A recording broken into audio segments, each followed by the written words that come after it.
Meine Damen und Herren, Signori et Signore, Mesdames et Messieurs, bienvenue sur ce navire, bienvenue sur cette ville flottante, copie conforme en tout point au Titanic. Excusez-moi, restez assis. Le monsieur là autour du bois, je le vois. Hein. Bienvenue sur l'océan. Et d'ailleurs, qu'est-ce que vous faites ici? C'était un pari? Vous aviez les créanciers aux fesses? Vous êtes en retard de 30 ans sur l'armée vers l'or? Vous vouliez simplement visiter le bateau et vous n'avez pas vu qu'il était reparti?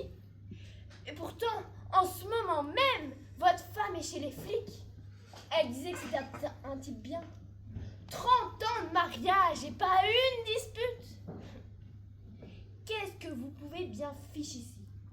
À 300 000 de n'importe quel bon Dieu de monde et à 2 minutes du prochain dégueulis. Excusez-moi, c'était une blague. Ce navire file tel une boule de billard sur l'océan. Et plus que 6 jours, 2 heures et 47 minutes. Et blop, dans le trou. New York!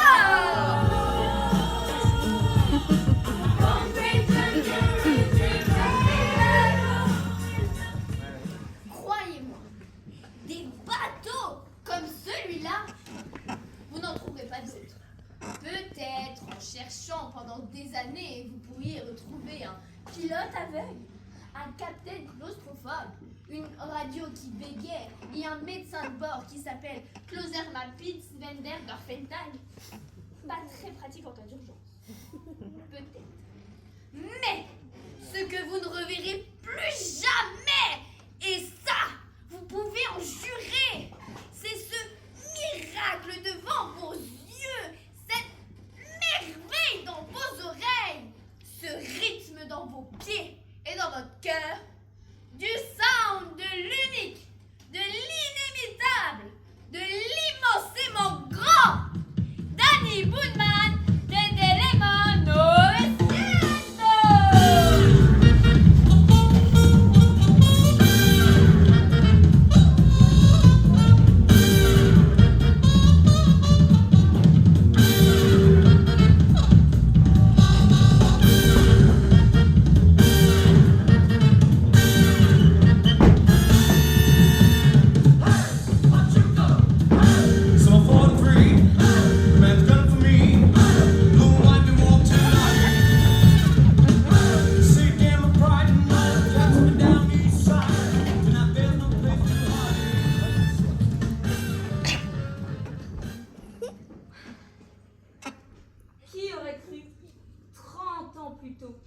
que nous serions là, sur ce pavillon, dans des canapés confortables, buvant du château des Châteliers.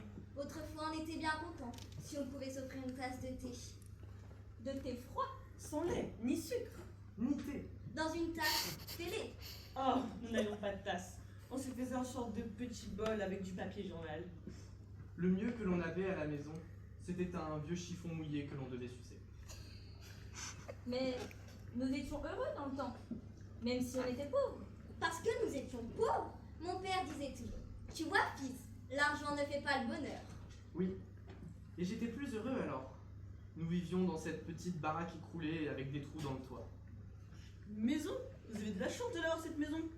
Nous étions tous dans une chambre, tous les 26 ans. Pas de meubles évidemment. Et avec la moitié du sol qui manquait, nous nous tenions dans un coin par peur de tomber. Une chambre? La chance.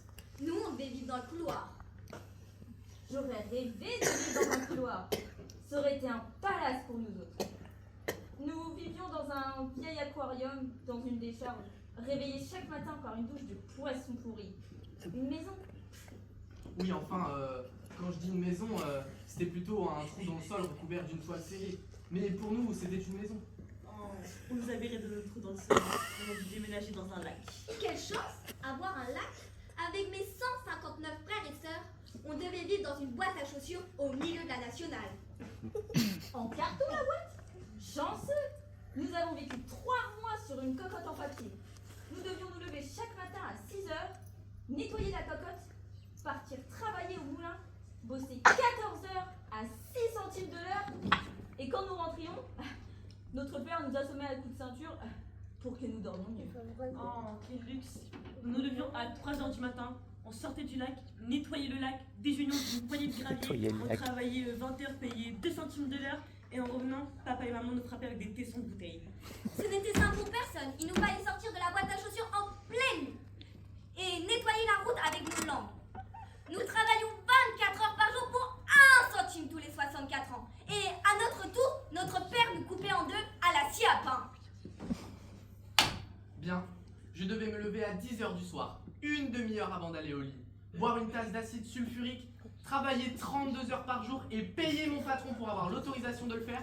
Et quand nous rentrions à la maison, nos parents nous tuaient et dansaient sur nos tombes en chantant Alléluia. Essayez de raconter ça aux jeunes d'aujourd'hui. Ils ne vous croiront même pas.